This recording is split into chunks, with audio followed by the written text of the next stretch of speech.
Boa noite, pessoal. Tudo bem com vocês? Hoje, então, a gente vai falar com a Daphne. Nós vamos fazer, então, uma aula aí para vocês sobre redação. Como tirar 1000 pontos na redação e, com isso, conseguir passar no vestibular de medicina.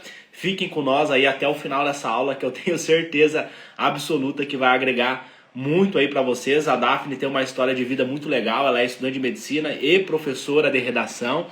Então, eu tenho certeza aí que vai ajudar bastante vocês aí que tem o desejo de melhorar a capacidade de escrita de vocês, que é muito importante não só para a redação, mas também para a vida de vocês como um todo, a vida acadêmica de vocês na medicina. Vamos ver se ela já entrou aqui, vamos chamar a Daphne. Perfeito, tá.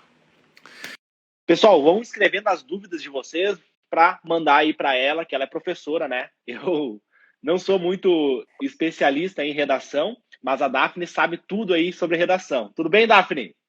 Oi, Léo, tudo bem? Como é que tu tá aí na quarentena? Tava em aula agora, dei uma paradinha para conversar com vocês um pouquinho. Perfeito. Daphne, conta pra nós aí como é que tá a tua rotina agora. Tu já tá no 4º ano da faculdade de medicina, né? Tô no 7º semestre. Infelizmente, nós não estamos tendo as aulas práticas, né? Isso deixa a gente bem triste, assim, parece que a gente perde a nossa função social. Uhum. Mas tá bacana, assim, os conteúdos agora, cirurgia é uma coisa bem diferente do que é o meu cotidiano, só mais nada com Cirurgia e pessoas. pediatria, isso? Voltado para como? Uhum. Tu tá tendo cirurgia, GO e pediatria, isso? Pediatria eu já fiz, que eu adiantei no semestre passado. Ah, entendi.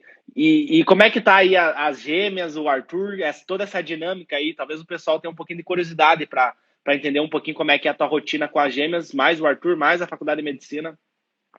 Então, para quem está chegando aí, eu tenho 38 anos, no mês que vem eu faço 39, e eu tenho três filhos. Tenho 2 filhas de 5 anos e um bebê de 1 ano. E agora, na quarentena, né, todo mundo em casa, né, aquela loucura. E de manhã eu saio de casa para estudar, daí eu tenho uma pessoa que fica com eles, e eu estudo todas as manhãs, mesmo que não tenha aula, eu vou para outro espaço para ficar estudando a manhã inteira. Durante a tarde eu cuido deles, e se tem que trabalhar também, eu foco um pouquinho no trabalho, porque eu dou as mentorias de redação, e também saio para. Uhum, E durante a noite eu e meu marido a gente vai se ajudando, assim, um pouco um trabalho, um pouco outro cuida das crianças, e a gente vai indo. Assim. uhum. Então tu estuda uma média de 4 horas por dia, né? Já pensando para não acumular conteúdo, né? Não acumular a faculdade de medicina, que é bem puxado, né? Principalmente semana de provas, né? Eu sempre estudo com antecedência, agora durante as férias eu consegui adiantar quase um mês de conteúdo. Eu pego o cronograma com os veteranos, vejo o que vai ter e estudo antes. Perfeito, muito boa a tua estratégia, porque daí eles estão de férias e daí fica mais tranquilo para ti isso, nas tuas férias. Sim, nas minhas férias eu estudo. Uhum. Eu sempre gosto de tocar nesse ponto, né? Daqui a pouquinho, pessoal, a gente já vai entrar na redação, tá? Mas eu sempre gosto de tocar nesse ponto porque muitas pessoas têm dificuldade da questão da organização, né? E quando você tem uma dinâmica, uma rotina um pouco diferente, você tem que sempre focar na organização, né? Pegar e sentar. Quando que você vai estudar, como que tu vai estudar, como que tu vai memorizar, qual que vai ser a técnica que você vai usar para depois não acumular conteúdo, virar uma bola de neve. É tudo questão de organização, né, Daphne? Perfeito. E eu gosto muito de estudar com amigos, né? Me adaptei nesse modelo. Eu me sinto mais motivada, então eu saio de casa para estudar com 2 colegas. E a gente estuda junto, um explica, Uhum, sempre fazemos as questões, como você próprio fala, aquele estudo mais ativo, né? E uhum. aí consegue memorizar mais. Então eu estudo um volume bem menor do que muitos colegas, mas com um rendimento ok. Uhum. Interessante, muito legal. Dito tudo isso, então, Daphne, vamos para a redação, então. Vamos lá. Eu, assim, eu até falo para eles, eu não sou especialista em redação, eu sou especialista em neurociência, porque eu sempre tive muita dificuldade para escrever, né? Como tu já contei para ti em outras ocasiões, eu sempre tive muita dificuldade para escrever.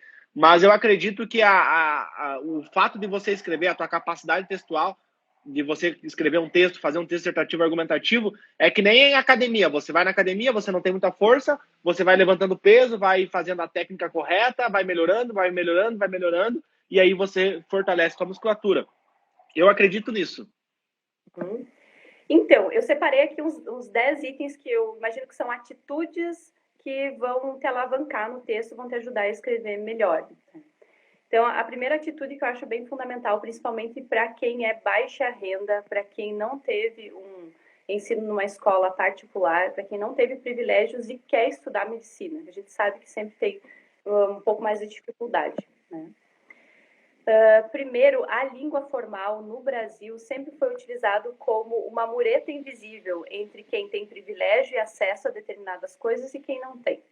Sempre foi usado assim. Tanto é que a gente fala em preconceito linguístico, e esse preconceito linguístico existe inclusive dentro da faculdade de medicina. Toda vez que um aluno fala algo errado ou tem um sotaque que se considera inadequado, essa pessoa é alvo de preconceito. Não sei se já teve alguma situação assim ou já percebeu isso no teu ambiente. Eu falo, às vezes eu falo errado alguma coisa, e porque eu tenho dislexia, eu tenho um nível de dislexia, e para quem não sabe, a dislexia tem uma dificuldade de articular as palavras, né? Então, às vezes no plural, singular, eu tenho essa dificuldade. E aí já aconteceu várias vezes, até na minha escrita, às vezes eu tenho um pouco de dificuldade, né? Pegando o meu histórico, né? Porque eu tive uma formação muito precária, então para mim sair de um analfabeto funcional para mim conseguir tirar lá 920, passar em primeiro lugar na faculdade de medicina, eu tive uma trajetória e ficou lá algumas lacunas, né? Então a minha ortografia eu tenho algumas dificuldades, mas sempre buscando evoluir, né? E já aconteceu várias vezes de eu sofrer preconceito, principalmente nas redes sociais. É a chave, porque esse preconceito é uma sacanagem, como a própria palavra está indicando, é um preconceito, é a ignorância de quem comete. Mas todo estudante assim, tem que procurar a sua própria evolução.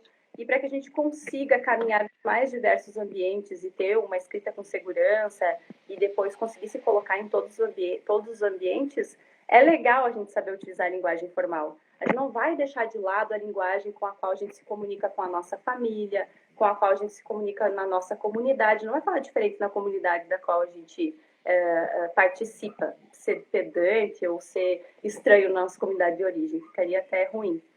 Mas no processo de aprender a escrever melhor, a gente tem que valorizar o acesso que nós estamos tendo e aproveitar o máximo possível do mentor de redação. Você tem alguém que corrige a sua redação? Boa, perfeito.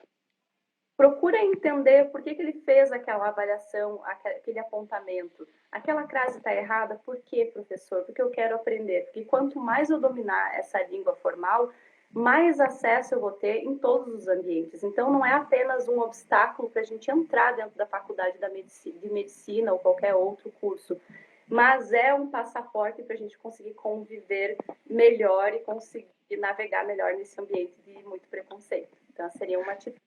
Sempre aproveitar o máximo do seu mentor, de quem avalia teu texto.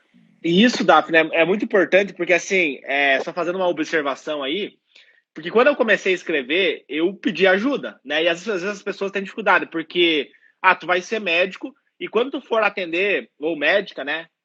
Quando tu for atender lá no futuro, tu não vai digitar no Google como regular o meu, como atender o meu paciente que está com uma diabetes desregulada. Tu não vai digitar no Google, no YouTube. Mas para redação tu faz isso. Tu bota lá no YouTube ou no Google como escrever uma redação 1000 pontos. Uma receita de bolo para escrever uma redação 1000 pontos. E no futuro tu não vai fazer isso para atender teus pacientes. E é a mesma lógica. Então, por exemplo, eu pedi ajuda, né, para pessoas que tinham conhecimento sobre aquilo ali. No caso, foi meu professor, professor Ercílio, né, que fosse uma pessoa que abriu a minha cabeça sobre essa questão de produção textual, né? Ele me ajudou muito. Tipo assim, eu conheci ele na academia, ele era meu aluno na academia, eu dava aula para ele, né? E eu falei, cara, eu quero evoluir a minha produção textual, porque eu sabia, Daphne, que para mim poder vencer na vida, né, para mim sair da pobreza e poder. E assim, pessoal, não falo pobreza só de ausência de dinheiro, não, mas tô falando de você ter conhecimento, né? Porque a riqueza também é você ter conhecimento, você poder ler um bom texto, você saber interpretar um jornal, você saber se comunicar com outra pessoa, você fazer uma boa produção textual. Então, riqueza envolve várias coisas. E eu tinha uma ausência de recursos financeiros, eu sabia que para poder crescer na vida eu precisava adquirir conhecimento. E uma das formas era eu começar a aprender a escrever. E ele me guiou, né? Me mostrou os caminhos. Então, às vezes, é muito louco isso, né? Porque o cara vai no YouTube e pesquisa lá como escrever numa redação, né? E aparece várias pessoas. Por exemplo, eu não sou especialista em redação. Agora, neurociência eu sei. Neurociência cognitiva eu sou especialista. Mas redação eu não sou. E aí, aparece várias pessoas que, por exemplo, a pessoa ela tirou uma determinada nota na redação e aí agora ela vai virar mentor de outras pessoas. Só que muitas vezes você tem que tomar cuidado com isso, né? Porque tem todo um processo pedagógico para você aprender a escrever, né, Daphne? Existem muitas pessoas que vendem atalhos e, eventualmente, esses atalhos, eles funcionam, essas receitas de bolo relacionadas à redação. Então, nada contra a gente conhecer alguns atalhos, mas fazer desse processo um momento em que a gente possa abrir a nossa mente para o conhecimento, como você colocou, melhorar nossa interpretação de texto, a nossa escrita, vai ser algo que vai agregar valor para a nossa vida para o resto dos nossos dias. Então, é melhor a gente aproveitar essas duas questões, ter alguém que te auxilie a melhorar o seu texto, avaliando, e conseguir realmente ter mais ferramentas e habilidades para lidar com a escrita e com o texto. Então, essa é uma primeira atitude, acho que, de sucesso para melhorar a nota na redação. Né? Absorver o Perfeito. E máximo a segunda? que estudar. A segunda eu anotei aqui, ó, já que quase todo mundo aqui quer medicina, né? O pessoal que te segue, eu acho que 100%. 100%. Tem algumas outras pessoas, mas a maioria é medicina, né? Então, eu coloquei aqui que o segundo ponto é conhecer a anatomia do texto dissertativo argumentativo. Então, a gente tem que dissecar esse bicho, esse corpo que é a redação, e entender cada item que faz parte dessa estrutura. Porque nós só vamos conseguir reproduzir uma estrutura nota 1000 quando nós sabemos o que faz parte de um texto nota 1000. Então, nas mentorias de redação, eu procuro ensinar linha por linha. O que tem na primeira linha num texto nota 1000 e na segunda e na terceira? Como é que se chama essa primeira parte? Essa primeira parte é contextualização. Como que eu faço ela de modo a ganhar mais pontos nas competências e habilidades? Começo sempre com uma área do conhecimento. Então, eu rolo lá o meu conhecimento de história, o meu conhecimento de literatura, e tento linkar com algum livro, com algum conto, ou um período histórico que se correlacione com o tema da redação. Eu vou passando item por item. Por exemplo, no Enem passado, que talvez alguns dos teus alunos tenham escrito esse tema, o tema foi o estigma das doenças mentais, né, das patologias psíquicas. E estigma, algumas pessoas escorregaram um pouquinho na palavra, né, que significa preconceito, né? Então, a gente poderia pensar, por exemplo, um momento histórico, Idade Média. Na Idade Média não havia conhecimento, o conhecimento que nós temos hoje sobre a fisiopatologia das doenças mentais. Então, o tratamento que se dava era sempre a exclusão social ou até experiências absurdas como a lobotomia. Eles tiravam um pedacinho do cérebro da pessoa e diziam que tinham tirado a pedra da loucura. Então, nós podemos começar uma contextualização apresentando em 3 linhas, brevemente, um período histórico e correlacionar esse período histórico com o tema da redação. Mas eu só consigo fazer isso ao longo das 30 linhas se eu sei com exatidão o que compõe cada parte dessas 30 linhas. Então, minha segunda sugestão, a segunda atitude de sucesso para tirar uma nota 1000 na redação é compreender o que compõe um texto dissertativo argumentativo, conhecer a estrutura antes de tentar reproduzir. Perfeito. E tu sabe, Daphne, que teve vários alunos meus, né, que eu fiquei muito feliz que eles mandaram mensagem para mim. Pô, Léo, eu usei várias alusões às tuas aulas, porque eu falo muito sobre saúde mental ao longo, através da neurociência. Então, eu uso a neurociência para explicar como que funciona toda essa desregulação da neuroquímica do cérebro, que muitas vezes acarreta em um problema psiquiátrico, né, alguma alteração da mente da pessoa, e acarreta isso. E daí tem vários alunos meus, pô, Léo, eu usei ali, falei da serotonina, né, porque por exemplo, depressão, né, a depressão tem uma alteração da neuroquímica, e a gente tem uma desregulação da serotonina, que é um neurotransmissor que vai regular o teu humor. E aí teve vários alunos que usaram, então imagina um corretor, ele pega ali na primeira linha, o cara já cita neurotransmissor, serotonina. Pro avaliador, já trabalhei também como avaliadora de redação. É muito prazeroso quando a gente encontra um texto com o qual a gente aprende alguma coisa. Porque muitas vezes, assim, essas fórmulas prontas de redação que surgem na internet e que os alunos fazem uso em massa, acabam também cansando avaliadores, olhando assim, mais do mesmo, mais do mesmo, e mais do mesmo. E quando eles pegam um texto que eles aprendem alguma coisa, como é o caso dessa referência que você está explicando, como funciona a fisiopatologia da doença, e o avaliador aprendeu, fica uma sensação melhor, e a subjetividade dele trabalha a favor da tua nota. Então isso é bem importante também. Perfeito. E assim, Daphne, é uma coisa que nós temos que bater bastante ao longo dessa aula, que tu vai usar a tua produção textual não é só para tu passar em medicina.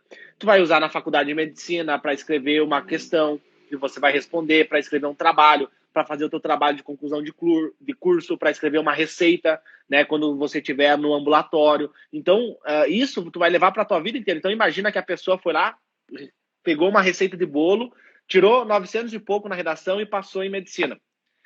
Só que daí ela chega na faculdade de medicina, ela não sabe escrever, ela não sabe se comunicar, porque a escrita também influencia na tua capacidade de comunicação, né? Porque é uma comunicação verbal e não verbal, né? E escrita, enfim. Então isso reflete no aluno como um todo, né, Daphne? Perfeito. Se você puder fazer na tua preparação rumo à aprovação também uma preparação para a vida e para a vida acadêmica, melhor, né? Sempre é mais que agrega. Pensei Perfeito. E a aqui terceira? Terceiro item. Ter o hábito de projetar a redação, fazer um mapa conceitual antes de escrever. Então, assim, nós temos pouquíssimo tempo na hora de fazer a prova, isso é fato. Eu sei porque eu fiz, sei lá, eu acho que uns 8 Enems. Acho que umas 8 provas de Enem que eu fui lá, me inscrevi, sentei a bunda e fiz toda a prova. Né? Então, foram 8, assim, desde adolescente até agora. E eu sei o quanto é longa e desgastante a prova e como a gente fica ansioso em fazer a redação rapidamente. Quando nós estamos estudando, como você falou, estou indo na academia, estou treinando para o dia, no treinamento, eu posso dedicar um tempo para projetar essa minha redação, que talvez lá, se eu estiver bem treinado, eu não precise ocupar esse tempo. Mas durante a tua trajetória de estudante, que você está construindo essa redação nota 1000, é muito importante eu estudar a temática e planejar a redação de acordo com a estrutura. Eu pensar conscientemente qual é a referência histórica que eu vou usar na introdução, qual é a área do conhecimento diferente da história, porque eu não vou repetir, não vou usar a mesma bala na agulha da minha arma ali, vou usar outra. Então, agora eu vou usar da neurociência na minha redação. Ah, já usei história, já usei neurociência. O meu terceiro argumento vai ser o quê? Ah, eu vou fazer uma reflexão a partir dos dados estatísticos que a prova me trouxe. Eu vou interpretar aqueles dados estatísticos. Mas eu preciso de consciência, de planejamento dessa redação ao longo do meu período de preparação para a prova. Se eu chegar lá e escrever em 40 minutos, sem rascunho, sem planejar e me sair muito bem, tirei mais que 900, perfeito. Mas antes disso eu não preciso ser ansioso. Eu posso trabalhar esse meu momento de escrita com mais calma, para aprender a fazer de fato. Então, planejar. Saber fazer o mapa conceitual dos textos durante a trajetória do estudante. Esse é o terceiro. Perfeito. Eu sempre falo para eles assim, ó, até dentro do Atleta da Mente 2.0 tem uma aula minha que eu falo sobre neurociência da escrita, né? Como que construiu todo esse processo da nossa capacidade de escrever e codificar símbolos, porque a nossa capacidade de leitura ela evoluiu da mesma forma que o córtex motor se desenvolveu para fazer movimentos simples, né, e escrever símbolos, depois palavras, né, e textos, parágrafos, e eu falo muito para eles que você tem que conseguir visualizar a tua redação, né? Porque às vezes você vai pegar e vai escrever direto aquilo, isso pode mudar, porque o nosso pensamento, ele é mutável, toda hora ele muda. Aí imagina, Daphne, que eu pego a redação e começo a escrever. E aí, quando eu vou, faço ali o primeiro parágrafo da introdução, quando eu vou para o desenvolvimento, onde eu vou argumentar aquela tese que eu coloquei, eu tenho uma resposta emocional ruim. E aí essa resposta emocional que eu tenho lá pelo sistema límbico já alterou o meu pensamento. Aí o pensamento é o quê? São ideias, são reflexões que comparam pensamentos. Aí esse pensamento ele já mudou. E aí quando eu vou escrever, eu já me atrapalho todo e aí já aumenta a cortisol, aumenta a adrenalina e isso prejudica demais o aluno. É por isso o planejamento ele ajuda a diminuir a ansiedade na hora da escrita. Com certeza. É extremamente importante, como você falou. Essa questão das emoções, eu procuro trabalhar no curso também. Eu estou me encaminhando aí para a psiquiatria, acho que bem provavelmente eu vá para essa área. Então, eu trabalho também nas aulas, falo sobre a questão do estresse, da ansiedade, da boa alimentação, do sono. Acho que nossas orientações estão caminhando lado a lado nesse sentido também. Perfeito. O texto, ele representa muito da qualidade de vida que o aluno tem. Né? Aquele texto genuíno, ele representa, ele mostra também da gente. É quase como estar peladinho lá na frente do avaliador. O avaliador percebe algumas coisas através do texto. O avaliador sempre... Tanto que a terapia, o que o terapeuta faz, né? O psicólogo ou o psiquiatra durante uma conversa, ele pede para a pessoa falar, para a pessoa escrever, e aí eu consigo analisar o que está na mente da pessoa, porque o pensamento é uma ferramenta que a mente tem, né? Então nós temos o cérebro, a mente e o corpo. E o pensamento é essa ferramenta que a nossa mente tem para comparar ideias, para fazer um raciocínio lógico, para refletir sobre alguma coisa, quando você se comunica, e aí na minha aula eu falei da evolução da área de Wernicke e a área de Broca ao longo dos anos para a gente conseguir se comunicar, que é o que nos diferencia de outros mamíferos, é a nossa capacidade de falar, de se comunicar com outras pessoas de uma forma lógica. Isso influencia, né, Daphne? Então, tu escrevendo, tu tá colocando teus pensamentos para fora. E aí, essa questão das emoções, por que acontecem as emoções? Porque a pessoa vai lá, o cara passou em medicina, primeira coisa, para passar em medicina tem que ter uma notão na redação e tem que ir muito bem em matemática. Aí o aluno já coloca uma expectativa lá em cima para essas matérias, já coloca lá em cima, né? E aí, quando você tem uma expectativa muito alta e você não consegue ter um desempenho, você acaba se frustrando. Então, uma coisa assim que eu tive que ajustar muito ao longo da minha preparação foi o que, Daphne? Eu fiz um ensino médio precário, eu venho de escola pública, eu tenho pouco tempo para estudar e eu vou no meu tempo. Então, eu vou escrever errado, normal, vai ter vários erros ortográficos, a minha redação não vai ser boa, mas todo dia eu vou evoluir um pouquinho. Então, eu tirei essa expectativa que eu tinha da redação, né? E comecei aos pouquinhos, vou respeitar o meu tempo. Acho que isso é muito importante. É muito importante. E aí isso nos leva ao quarto item. O quarto item é vencer os bloqueios. Bom, vencer os bloqueios tem muito mental e das questões emocionais. Às vezes o aluno chega para mim totalmente bloqueado, ele não consegue escrever nada, por mais que ele saiba o que é um texto dissertativo argumentativo, que eu explore toda aquela questão de ensinar frase por frase, ele não consegue me entregar um texto. Por quê? Ele sofreu violência relacionada a texto no passado. Ele foi maltratado por professor de língua portuguesa, ele foi rechaçado, ele foi humilhado, ele sofreu preconceito de todo jeito e tipo. Então ele já chega com aquela crença equivocada de que aquilo não é para ele, que ele não consegue, que ele não vai conseguir, que é algo difícil. Então a primeira coisa que a gente pode fazer para tratar um bloqueio é transformar o momento de escrever um momento de relaxamento e de prazer. Então, primeiro, a gente não vai mais escrever texto dissertativo argumentativo se eu tenho um aluno que está com esse bloqueio. Eu começo a dar outras tarefas correlacionadas com a escrita com as quais ele possa se sentir confortável. E eu deixo ele bem à vontade para dizer assim, meu amigo, eu erro, eu tenho mestrado em letras, eu vou escrever, às vezes eu fico pensando, tarefa, o X, C, S, S, C, cedilha, caralho, que língua do capeta. Tá?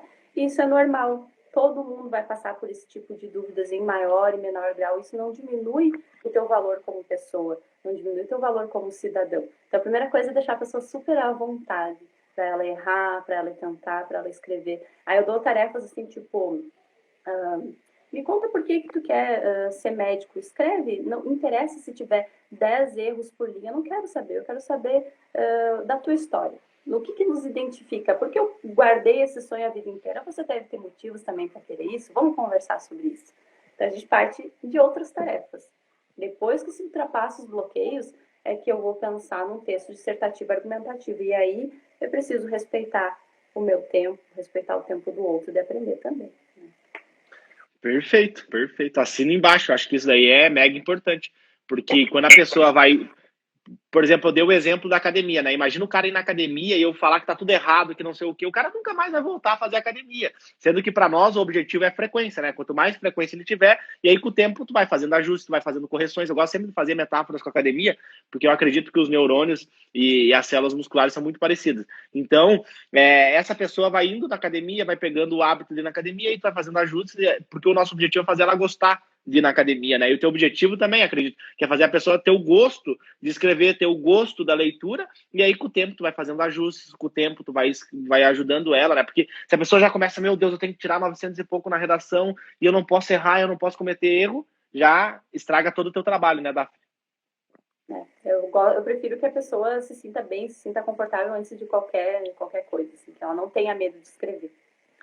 Perfeito. Bom, o quinto item aqui para uma redação de sucesso, nota 1000 e tal, é depois de vencido o bloqueio, aí nós precisamos da maturidade e da disciplina de colocar isso no nosso cronograma. Depois que eu já entendi quais são as minhas crenças negativas, que eu já superei esse bloqueio e que eu sou um adulto responsável pelo meu cronograma, pelas minhas atitudes, eu tenho que entender que eu preciso treinar isso.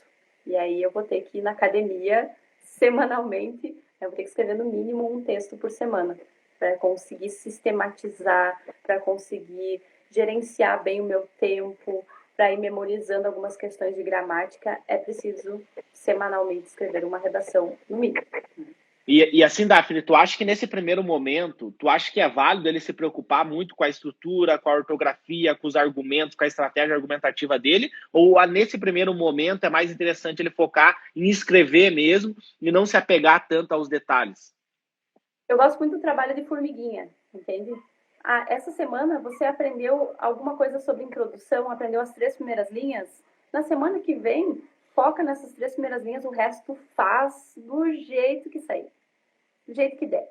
Porque aí fica uma sensação positiva. Eu aprendi alguma coisa, eu sou capaz de dar conta disso, eu me sinto melhor com o processo. Olha, eu expliquei, eu treinei, eu entendi, eu tenho um passinho à frente. Então, o trabalho de formiguinha acho que é legal. Hoje eu errei tudo de crase. Agora eu já entendi que não vai crase na frente de verbo ou de palavra masculina. Já sei 2 coisas sobre crase. Ótimo, essas 2 coisas eu não vou errar mais. E se eu errar, tudo bem, eu vou tentar mais uma vez e vai dar certo. Então eu prefiro muito assim, se comprometer com pequenos ajustes. Assim. Hoje eu trabalhei em introdução, por isso que eu estou na introdução no curso. Vou me comprometer com isso. Eu vou fazer o resto? Vou, mas sem muita preocupação, muita noia. Perfeito. Beleza, então colocar no cronograma é importante porque às vezes eu percebo isso, que o aluno não gosta de escrever. Ele já veio de uma situação complicada no passado e ele foge daquilo ali. Ele não quer transformar, não consegue transformar em hábito. Então, depois de ultrapassar todas essas amarras emocionais, vai ter que virar hábito. Precisa entrar no cronograma, não tem jeito. E aí o 6º, relacionar o que você aprende em outras áreas do conhecimento, que é o relato que você me disse dos teus alunos. Então, essa é uma... Nossa, eu fiquei muito feliz. Nossa, eles mandando para mim depois do Enem, cara, que legal. Fiquei muito feliz. Eu imagino, né? Aquele feedback que o professor recebe, assim, que alimenta o ego, alimenta o coração, deixa o coração quentinho, né? Essa atitude de correlacionar as áreas. Tu tá assistindo a mentoria do Léo e tu tá pensando, interessante. E depois tu tá escrevendo o teu texto e tu consegue correlacionar uma coisa com a outra. Isso é sucesso. Eu olhar para as minhas aulas de história e não perceber elas como gavetas, e sim como um processo todo integrado. Então, eu preciso ter uma noção básica. Todo cidadão, assim, e todo acadêmico, você vai entrar dentro de um curso de medicina, você não pode se desligar totalmente de história, de política, de economia, artes. Você precisa ter uma cultura geral. Você é um cidadão que vai estar em contato sempre com variados tipos de pessoa. Então, você precisa estar em dia com sua cultura geral e conseguir correlacionar tudo que você aprende nas outras áreas com uma possibilidade de escrita, de fala, de discurso. Então, o pensamento relacional, você conseguir criar links entre as áreas do conhecimento, precisa ser treinado também. Então, faça esse exercício. Escreve lá uma linha do tempo da literatura e vai. Quinhentismo. O que quinhentismo tem a ver com hoje em dia? Será que é só do passado aquilo tudo? Pior que não. Porque se você olhar lá a carta de Pero Vaz de Caminha, o que o Pero Vaz de Caminha contou para o rei? Que aqui teria a possibilidade de cultivar as terras. Aqui, se plantando, tudo se dá. Provavelmente, nessas terras aí no meio, tenha metais preciosos. É uma carta que fala de exploração. E a exploração é um tema atual. Todo tipo de exploração é um tema muito atual. Então, eu posso correlacionar uma coisa lá de 1500 com a atualidade. Barroco. Será que não tem nada no barroco que tem a ver com os dias de hoje? Aí você pega Gregório de Matos, Boca do Inferno. Falava ele de corrupção. Quer coisa mais atual do que corrupção? Sempre. Né? Então, saber correlacionar as áreas do conhecimento, a história, a literatura, os quadros, a neurociência, a psicologia, tudo é conectado. Assim como dentro do nosso corpo, todos os sistemas são conectados, a nossa fisiologia, a nossa bioquímica, a nossa anatomia, tudo tem um elo. A mesma coisa é com o conhecimento geral, com a cultura ao nosso redor. Tudo está interligado. Perceber essas conexões. E depois na faculdade isso faz muita diferença, né? Você já deve falar. Com certeza.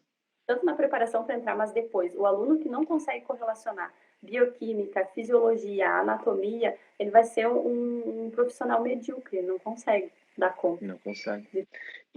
E eu penso assim, Daphne, que a redação, ela trabalha uma função cognitiva muito interessante, que é a tua capacidade de pensar, a capacidade de tu refletir. de você raciocinar sobre determinados acontecimentos.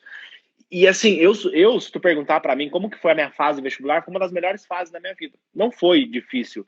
É óbvio, tinha toda a dinâmica ali que eu estava vivendo, mas foi uma das melhores fases da minha vida. Por quê? Porque eu evoluí muito como ser humano, como cidadão, porque eu não sabia história, eu não sabia filosofia, eu não sabia sociologia, eu não sabia nada. E aí eu comecei a estudar aquilo. Hoje, por exemplo, eu consigo entender melhor o funcionamento do Brasil porque eu estudei história, porque eu estudei geografia. Então, assim, pessoal, você tem que tirar essa crença de passar a qualquer preço. Não, eu vou fazer tudo para passar esse ano, eu vou dormir mal, eu vou comer mal, eu vou tomar remédio para me estudar o máximo que eu puder e aí eu conseguir passar em medicina. Não, você tem que se desenvolver, você tem que se transformar em um estudante que tem o hábito de estudar, que gosta de estudar, porque senão lá na medicina vai fazer falta. E a Daphne aí, que gosta da psiquiatria, ela sabe.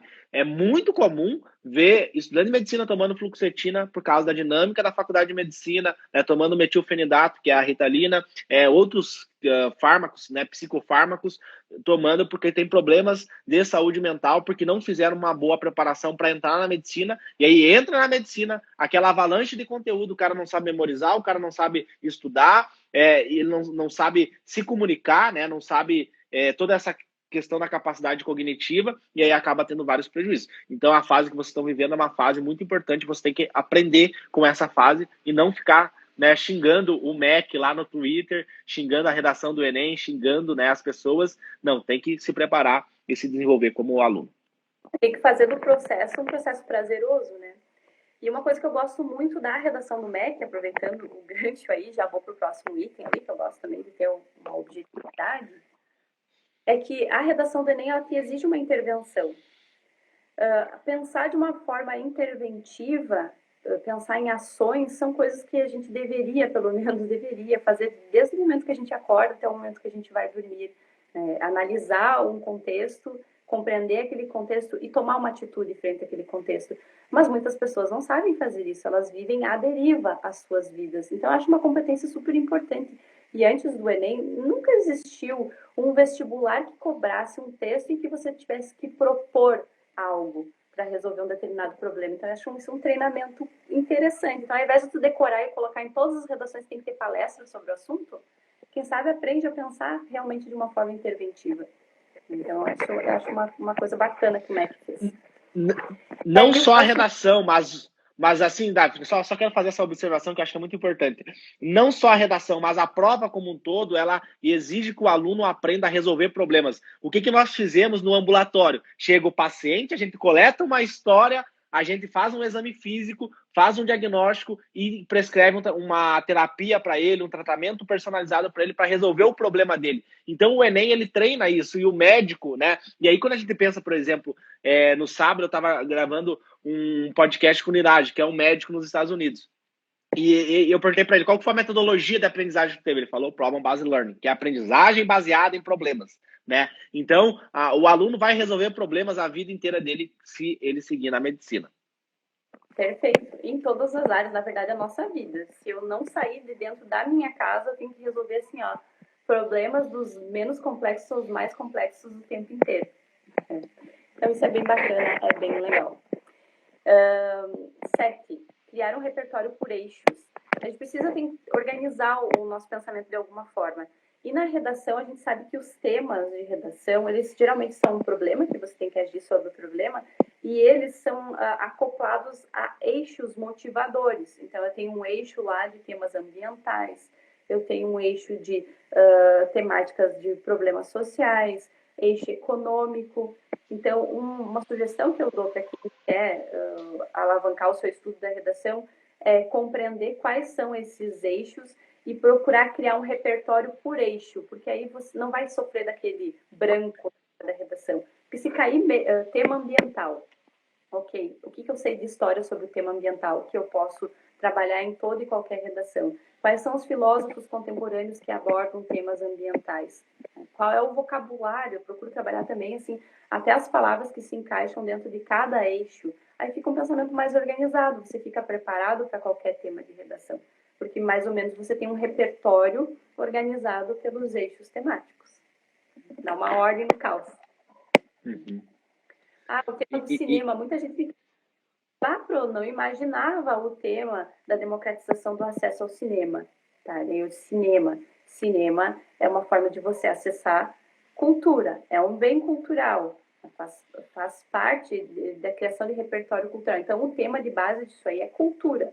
Quais são os filósofos que falam sobre a cultura? Quais são os diferentes tipos de cultura? Então, a gente precisa ter um repertório básico para todos os eixos. Daí, seja qual for o tema, o cara vai estar preparado para aquele tema. E uma coisa que eu fazia na minha época, né? Eu fazia 2 a 3 redações por semana, né? Eu focava muito na frequência e não me apegava muito aos detalhes e erros que eu eventualmente cometi em cada redação. Focava sempre na frequência, porque o meu grande problema, Daphne, como eu sou portador do transtorno de déficit de atenção e hiperatividade, o tempo era a minha maior dificuldade. Eu sofria muito com o tempo. Então, todos os anos que eu fazia, eu sofria com o tempo. E aí não, beleza, o tempo é meu problema, eu vou resolver esse problema. Vou fazer o máximo de simulado que eu puder e o máximo de redação que eu puder ao longo do ano. Então, eu tinha essa meta de fazer 3 redações por semana. E uma das coisas que me ajudou bastante é eu fazer um raciocínio mental. Então, por exemplo, eu estava na rua correndo, ou eu estava indo no banco, ou eu estava em algum lugar, ou ia no mercado. Né? Eu pegava, por exemplo, um tema. E se a redação for sobre obesidade, qual seria a minha tese? Aí ficava na minha cabeça. Qual tese eu colocaria? Né? Quais seriam os argumentos para defender a minha tese sobre obesidade infantil? Vou falar sobre os fast food, né? A industrialização dos alimentos, aditivos químicos, para causar essa alteração química no cérebro da criança e ela ter essa compulsão alimentar. Aí eu vou falar da escola, né? O papel da escola nessa questão da nutrição, do comportamento alimentar da criança. Aí vou construir uma proposta. Eu ficava na minha cabeça, assim, sem escrever, sem papel, né? Tipo assim, fora as redações que eu fazia, eu tinha esse treino, né? E assim, foi incrível, porque na redação que eu fiz, né, eu não lembro qual era o tema da redação que eu fiz, né, quando eu passei, mas assim, eu lembro que eu fiz em 50 minutos a redação, eu só peguei o papel, né, fiz o meu roteiro que eu tinha, o meu framework, né, a estrutura que eu seguia sempre em casa, e aí não existe receita de bolo, né, cada um vai ter a sua estrutura, vai ter o seu passo a passo, mas eu pegava a tese que eu ia colocar, o argumento 1, o argumento 2 e a proposta de intervenção. Então, fazer um esqueleto ali da redação. E aí, cara, eu consegui 50, 55 minutos, eu tinha feito a redação, mais uns 20 ali para passar limpo. Então, foi o meu recorde, assim, para 1h10 ali, acho que deu o tempo de redação. E aí sobrou mais tempo para português e humanas, né? E nos outros anos eu demorava 2 horas, 2 horas é muito tempo para redação, porque é um textão de português, um textão de humanas, e aí isso acaba trazendo vários prejuízos, né? Então, o ritmo de escrita é bem importante, assim, eu exijo no mínimo, assim, uma redação por semana, mas como você está fazendo 3, é perfeito, porque realmente não posso comprometer o restante da minha prova, né? Eu tenho questões gigantes para ler e preciso dar conta daquilo ali. Né? Então, além uma estratégia. O 8º item que eu separei para falar para vocês aqui, que também está relacionado com o que você disse, estamos bem afinados aí. O 8º é aproveitar o que aprende nos momentos de lazer. Tu estava lá caminhando pensando na redação, mas a minha dica é mais ou menos a seguinte. Você tirou o final de semana pro Netflix, assistiu lá um seriado, assistiu Cidade Invisível, assistiu, sei lá, Amigas para Sempre, assistiu, não sei, enfim, o que você tem escolhido para assistir por lazer. Né? Também são produtos culturais que muitas vezes propõem reflexões interessantes. Não custa nada ou custa muito pouco quando você terminar de assistir um episódio 2, 3 da sua série preferida ou do filme que você escolheu assistir com seu namorado, com a sua namorada. O que temas essa narrativa aborda? Porque a narrativa tem personagens, tem elementos que são concretos, mas sempre revestindo um tema que é abstrato, um tema que é violência, um tema que é preconceito, um tema que é ostentação na sociedade atual, ou a obesidade, tem vários temas que são periféricos, que vivenciam os temas da contemporaneidade. Então, anota no seu caderno o que esse tema, o que boa. aborda de temas. É uma forma de estudar e é uma forma muito eficiente, por sinal, de estudar.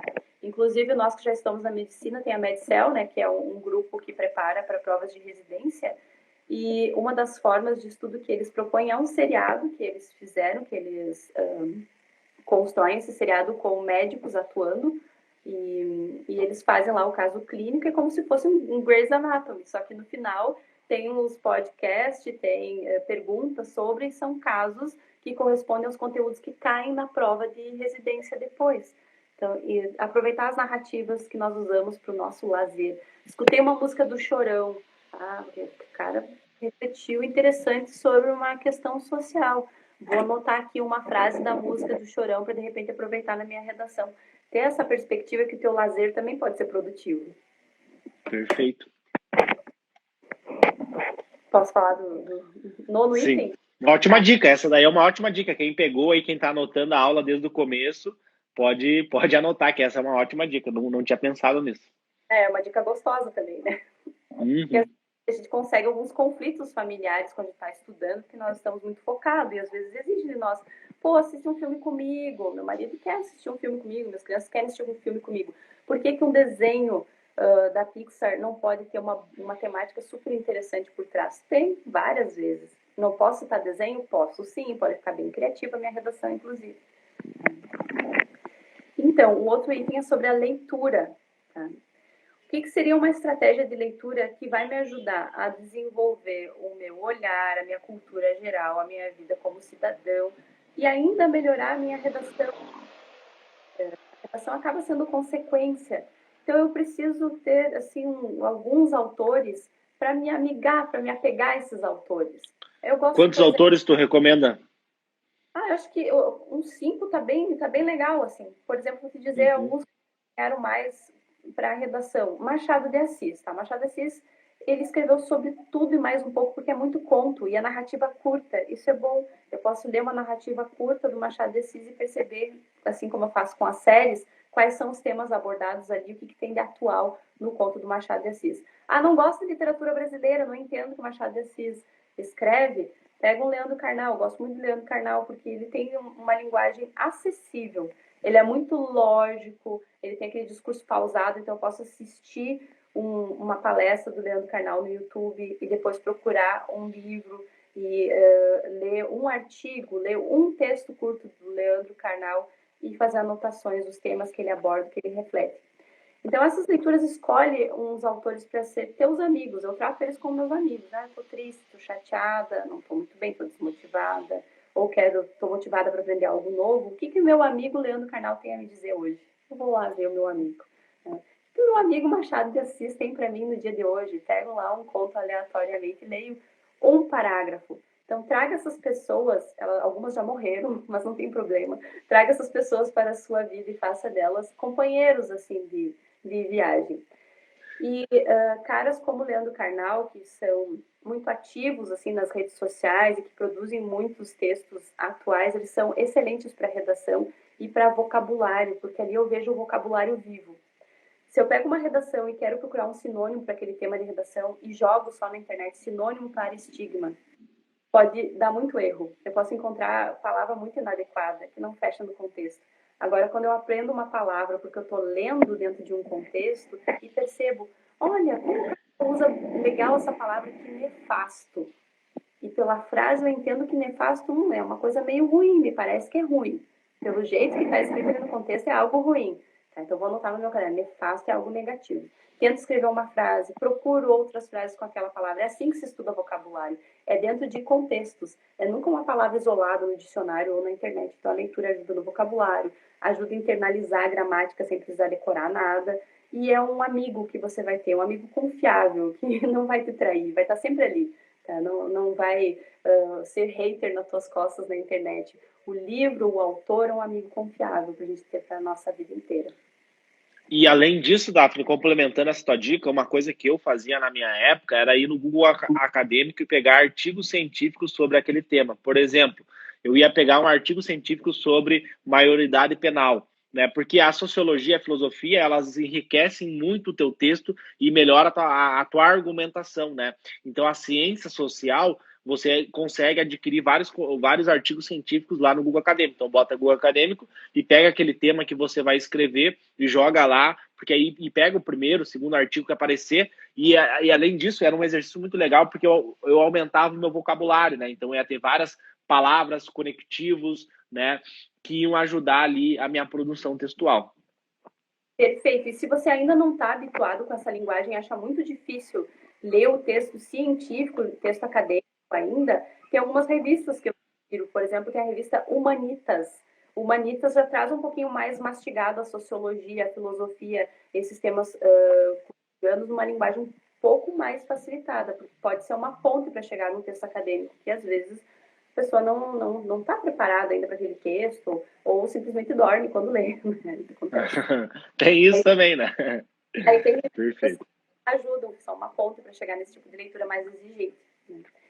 E o último item que eu queria falar, eu até já correlacionei aí com a leitura, que é sobre o vocabulário, mas principalmente a alegria de escrever. Né?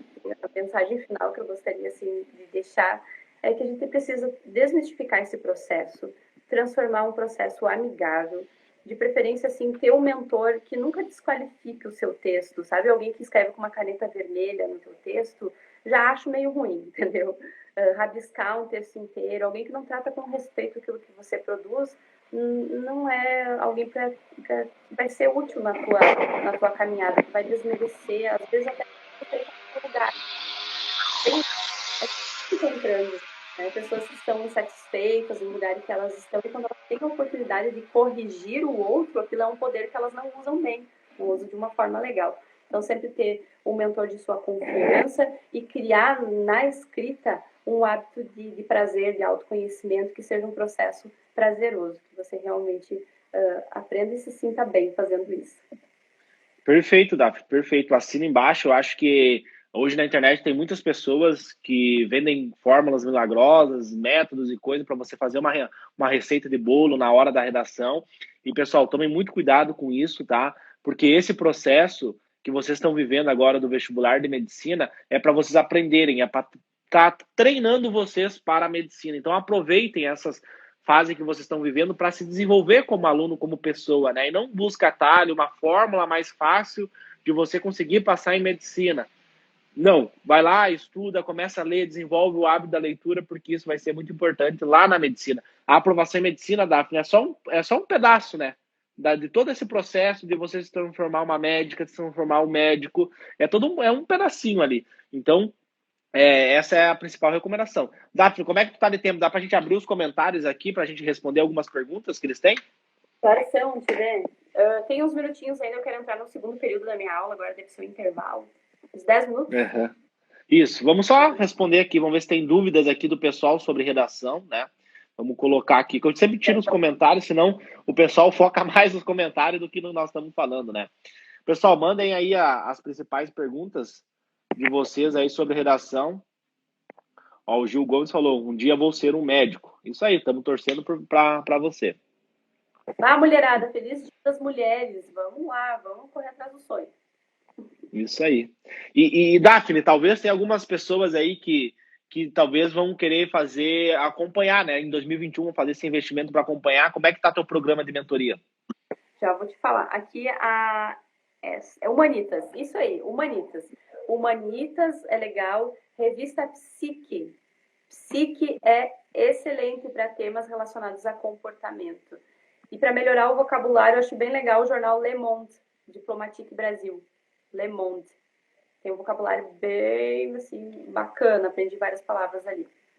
Então, pessoal, eu trabalho com mentoria também de redação. Eu estou trabalhando online e o presencial, assim que possível. No online eu dou aula ao vivo, pelo Zoom. Inclusive, vai começar uma turma amanhã, às 19h30. Então, é uma hora. Eu não gosto muito do ensino maçante. Por exemplo, hoje na faculdade, assim, eu sou muito contra. Nossa aula começa às 4h30. Eu teria aula agora e vai até às 10h40 de EAD. Acho isso humanamente impossível. Mas aula do quê? De cirurgia? Não, 6 horas? É uma aula atrás da outra, assim. Uma coisa, assim, um absurdo isso aí, tem que rever, né? Porque o ser humano não... Eu conversei com o Lucas e o objetivo dele é botar mais prática, né? Ele tem a mesma linha de pensamento que eu tenho, cara. Eu acho que aula teórica de Zoom, se tu vai no Google, tem o mesmo conteúdo que o professor dá, então acho que o professor poderia, né, mandar um material complementar, um texto, sei lá, o cara lê esse texto antes, daí chega na aula e só cria esse raciocínio sobre algum caso clínico, né? Eu conversei com o Lucas, ele falou que esse é o objetivo deles, né? Fazer mais prática, né? Daphne, a melhor professora, sair de 600 para 920. Ah, querida! Então, aí, Perfeito. evolução incrível, muito dedicada. Então, pessoal, Daphne, então acho... daí, tanto online. Legal. Se alguém quiser entrar em contato, esse é o meu Insta profissional, é Daphne Dino Redação, é só mandar um direct que a gente conversa por lá. Perfeito. A Maria perguntou, tenho muita dificuldade na C3, não consigo melhorar, competência 3. É a da coesão e coerência? Se eu não me engano, acho que é isso, né? Coerência, eles observam mais na competência 4. Tá, aqui na competência 3, avalia, vou falar grosso modo, tá? Porque tem vários itens ali na competência 3. É a argumentação dentro da estrutura. Então, é aqui na competência 3 que vem as áreas do conhecimento. Então, eu preciso compreender a estrutura, principalmente dos parágrafos de desenvolvimento, e variar as áreas do conhecimento. Se meu argumento 1 é histórico, meu argumento 2 não deve ser histórico, tem que ser, de preferência, uma área bem divergente, tipo estatística, porque aí eu consigo mostrar para o avaliador que eu tenho um amplo repertório que cria argumentos em defesa da minha tese. Então, a competência 3 é principalmente variar as áreas do conhecimento de uma forma lógica para defender o ponto de vista. É repertório a competência 3. E conversa muito com o que eu falei, né, Daphne? De você pegar ali o teu pensamento, que é uma ferramenta da mente que compara as tuas ideias, as tuas aluções e consegue resgatá-la na tua memória, né? Coisas, experiências que você já viveu e cria uma lógica disso na tua cabeça e isso é refletido na tua capacidade de escrita. Perfeito. A escrita é um trabalho extremamente complexo e que acaba agindo com o nosso emocional, com a nossa memória, com o nosso conhecimento técnico da gramática, envolve muitas competências. E o córtex pré-frontal, ele desenvolveu ao longo dos milhares e milhares de anos para a gente conseguir ter essa capacidade, porque antigamente eram só símbolos, né? Então essa escrita sofisticada da palavra, da língua, né? E tu sabe que cada pessoa, dependendo do país que a pessoa, dependendo da língua que a pessoa escreve, ela vai ter uma determinada mentalidade, uma determinada, porque é toda uma história, é todo um repertório, né? Então é muito louco isso da questão da língua, né? É bem curioso, até tem uma tribo de indígenas que foi descoberta sem, não tinha contato com o homem branco no meio da Amazônia, e aí os antropólogos estudaram a língua deles e descobriram que eles não falavam sobre o passado, e eles acabavam não formando muitas memórias, porque como eles não tinham tempos verbais no passado e a cultura deles nada era voltada para o passado, eles viviam no mindfulness completo, sempre no aqui. É interessante isso numa matéria. Daphne, acho que era isso, então. Muito obrigado aí por tu vir aí compartilhar, né, conhecimento de forma gratuita aí para tentar ajudar o pessoal. E quem quiser, né, ter um acompanhamento, participar do teu programa de mentoria, entra em contato contigo, né, manda um direct lá para ti. Pessoal, 100% recomendo demais. A Daphne é uma pessoa muito querida, tem uma história de vida incrível e tá na luta aí também, né, Daphne, para se formar médica. E sigam lá no Instagram que tem bastante conteúdo disponível. De trabalho e ajudar as pessoas. Tchau, tchau. Tchau, pessoal. Até mais.